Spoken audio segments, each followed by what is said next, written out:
जादुई विशाल आम की बाइक। शहर से थोड़ी ही दूरी पर जंगल के पास एक किसान रहता था। उस किसान ने अपने खेतों के पास ही अपना घर बना रखा था। सारे खेतों में बस आम की फसल उगा करती थी। उसे आम बेचकर बहुत ज्यादा आमदनी होती थी और वो शहर जाकर सारे आम थोक में बेच आता था। शहर और आसपास के सभी लोग उसे आम वाला कहकर पुकारते थे। उस आम वाले का एक छोटा बेटा भी था जिसका नाम कमल था। कमल शहर में रहकर नौकरी करता था और जब कभी भी उसका मन होता था तो वो अपने पिता के घर आ जाता था, क्योंकि शहर से उसका घर बस थोड़ी ही दूरी पर था। रक्षाबंधन से ठीक एक दिन पहले कमल शहर से अपने घर वापस आ जाता है और अपने पिताजी से कहता है, पापा, मैं रक्षाबंधन की छुट्टी लेकर घर आ गया हूँ और अगले 3-4 दिन तक यहीं रहूंगा। वो आम वाला कहता है, हाँ बेटा, तुम अंदर जाकर आराम करो। मैं जरा खेत देख कर आता हूँ। आजकल रात को बहुत सारे जानवर घुस आते हैं। वो किसान खेत देखने चला जाता है और थोड़ी देर बाद वापस आ जाता है। कमल अपने पिताजी से कहता है, पापा, मुझे लगता है हमें अब आम की खेती नहीं करनी चाहिए। एक तो आम केवल गर्मियों में होते हैं और फिर साल भर इंतजार करना पड़ता है। इससे अच्छा हम कोई ऐसी खेती क्यों ना करें जो पूरे साल भर पैदा होती हो और इससे हमें बहुत ज्यादा आमदनी भी होगी। तब कमल के पिताजी कहते हैं, तुम ठीक कहते हो बेटा, लेकिन मैं आम की खेती नहीं छोड़ना चाहता। मेरे बाप दादा भी आम की खेती किया करते थे।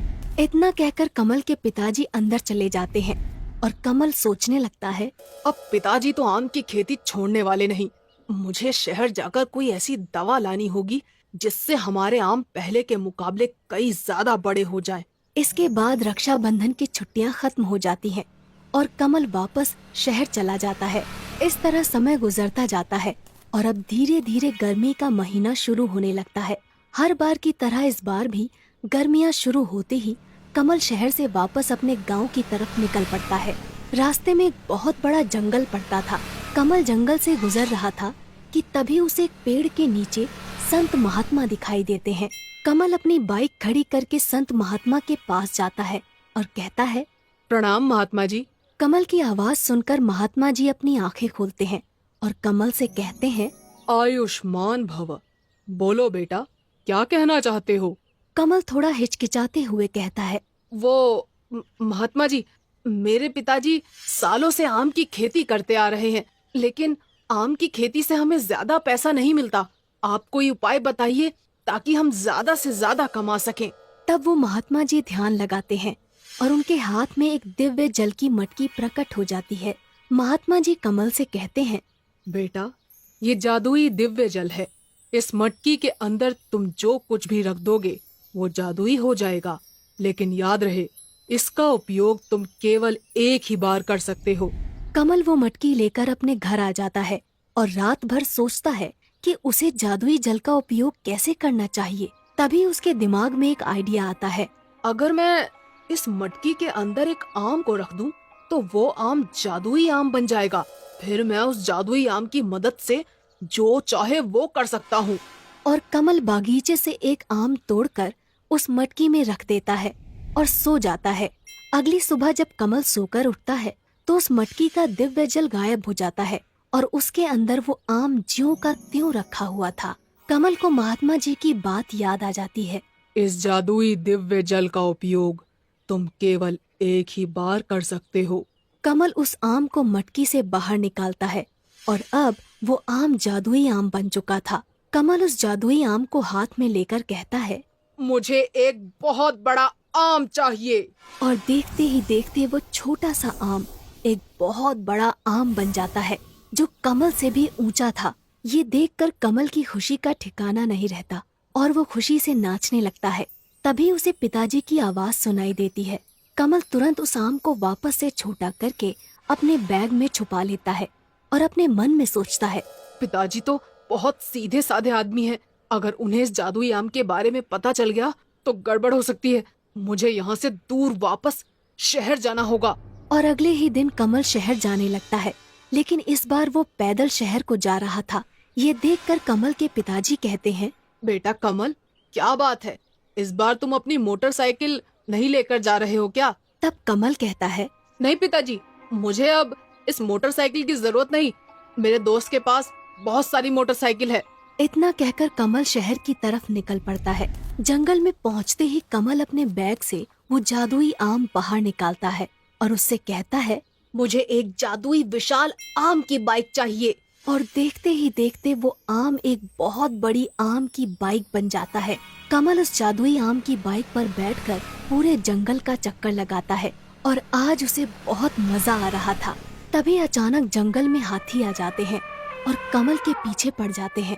पहले तो कमल बहुत घबरा जाता है, लेकिन फिर वो अपनी आम की बाइक से कहता है, तुम इन हाथियों से भी बड़ी बाइक बन जाओ। और अगले ही पल कमल की आम की बाइक उस हाथी से भी बड़ी हो जाती है। और फिर क्या था, अपने सामने इतनी बड़ी आम की बाइक देखकर हाथी भी डर जाता है और वहाँ से भाग जाता है। शहर पहुँचने से पहले कमल अपनी आम की बाइक को बिल्कुल नॉर्मल बाइक बना लेता है ताकि शहर में किसी को उसके ऊपर शक ना हो। शहर पहुँचने के बाद कमल सोचता है, अब मुझे नौकरी करने की कोई जरूरत नहीं, मेरे पास जादुई आम की बाइक है। कमल अपनी नौकरी छोड़ देता है और अब वो दिन भर मस्ती करता था और रात होते ही अपनी बाइक को जादुई आम की बाइक बनाकर पूरे शहर का चक्कर लगाता था। कुछ दिनों तक इसी तरह चलता रहता है, लेकिन एक रात को कमल को उसका दोस्त देख लेता है और कहता है, अरे बाप रे, इतनी बड़ी आम की बाइक! अब मैं समझा कमल के पास इतना सारा पैसा आ कहाँ से रहा है। आजकल इसकी इतनी अकड़ बढ़ गई है, इसे सबक सिखाना ही पड़ेगा। अगली सुबह होते ही कमल का वो दोस्त कमल के पास पहुंच जाता है और उससे कहता है, अरे भाई, तुम तो हमें भूल ही गए। तब कमल कहता है, नहीं नहीं यार, ऐसा कुछ नहीं है, बस टाइम नहीं मिला इसलिए तुमसे मिल नहीं पाया। तब कमल का दोस्त कमल से कहता है, अरे बाप रे, हाँ हाँ कोई बात नहीं, आज तुम्हें मेरे साथ चलना ही होगा। हम दोनों रात को सिनेमा देखेंगे। कमल रात को सिनेमा जाने के लिए तैयार हो जाता है। रात होते ही कमल और उसका दोस्त सिनेमा घर में पहुंच जाते हैं और सिनेमा देखने लगते हैं। तभी कमल का दोस्त कमल से कहता है, तुम सिनेमा देखो, मैं बस अभी आता हूँ 5 मिनट में। इतना कहकर कमल का दोस्त वहाँ से चला जाता है और कमल सिनेमा देखने में व्यस्त हो जाता है। कमल का दोस्त तुरंत अपनी गाड़ी से कमल के रूम पर पहुँच जाता है। वहाँ उसकी बाइक खड़ी हुई थी। अच्छा, तो ये है वो विशाल आम की बाइक। इसी की वजह से आजकल कमल बहुत भाव खाने लगा है। आज मैं इसका किस्सा ही खत्म कर देता हूँ। इसके बाद कमल का दोस्त पेट्रोल डालकर कमल की बाइक में आग लगा देता है और देखते ही देखते उसकी बाइक जलकर राख हो जाती है। कमल का दोस्त वापस कमल के पास सिनेमा घर में पहुंच जाता है। 1 घंटे बाद सिनेमा खत्म हो जाता है और दोनों वापस अपने अपने घर की तरफ निकल पड़ते हैं।